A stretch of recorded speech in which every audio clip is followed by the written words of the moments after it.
круглого стола, гости, организаторы, все, кто здесь сегодня присутствует.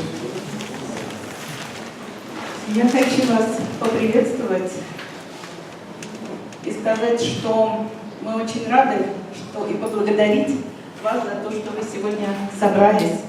И, конечно, сказать большое спасибо и городу Чебоксары, и республике за то, что она помогла нам организовать это мероприятие и поддержала нас. Я думаю, что сегодняшний наш с вами разговор – это интересное мероприятие, принесет всем пользу, потому что, как выяснилось, вопросов много.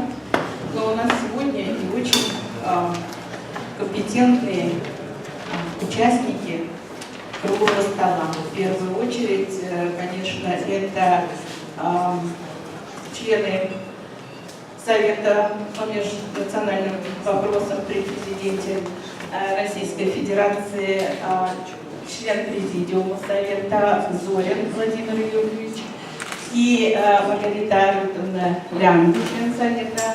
И это, конечно, очень важно сегодня, их участие в нашем мероприятии.